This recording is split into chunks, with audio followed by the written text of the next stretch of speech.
Om Namo Bhagavate Ramakrishnaya. Lessons for Life from Swami Jagadatmananji's inspiring book Learn to Live, Volume 2, Chapter 2, Love the Great Wonder. Indian culture and spirituality are really very strong, and they are capable of facing any challenge.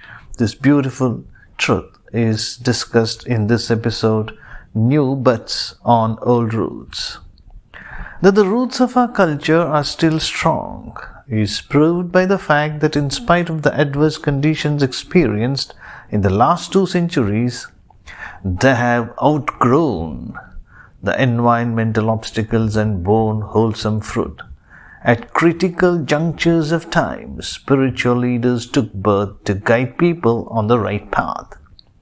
This is not any cock and bull story, nor do such incidents belong only to the epoch of the epics. British hegemony was well established. The Indian martial valor was on the wane. The economic condition was on the decline.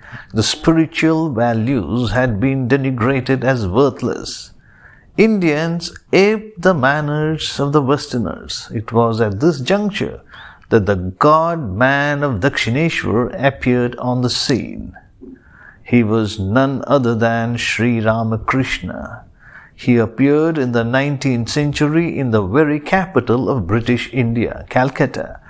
Sri Ramakrishna posed a challenge to the skeptics exposed to the modern education of the universities and trained them and illustrated the significance of different religions in the light of truth. He taught only the essentials of religion. He demonstrated not only by preaching, but also from personal experience that it was possible for the ancient Indian tradition, discovered by great seers, to answer all questions raised by the modern science.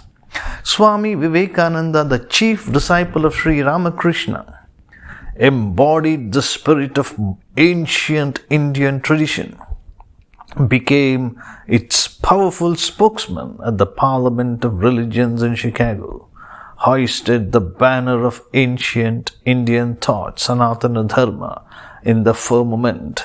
Thus, he revived the self-esteem of Indians. It was a great event which inspired the people of India to retain their individuality, to develop a fierce national spirit, and to aspire for freedom from the alien rule. It was an event which instilled great patriotism in the people and which gave the message of sacrifice and service for the welfare of all. Later, India won freedom in a manner which no other country of the world had ever wrested, under the leadership of Mahatma Gandhi. All great men of the world looked upon with high esteem the moral uprightness, the spiritual eminence, sacrifice, and the spirit of service of the Mahatma. There were Western philosophers who said, "Only India can produce such a great man. Only the Hindu religion can offer such a great man to the world." Sri Ramana Maharshi and Sri Aurobindo, who lived a life of intense spirituality, inspired many seekers of truth. They lived till the 5th decade of the 20th century. Educated people would remember how the political leaders of other countries in power behaved. It cannot be forgotten how dictators like Stalin, Hitler, and Mussolini behaved when they were enjoying absolute power and caused suffering and death to thousands of men and women. But on the other hand, Pandit Jawaharlal Nehru, who was the Prime Minister of India for a long time, tried incessantly to safeguard democracy in India and to promote peace in the world. Was this not because of our cultural tradition? However strong the current of scientific outlook, rationality, or modernity may be, The tree of our culture has remained firmly rooted and has gone on shooting fresh buds. Our history has repeatedly shown this.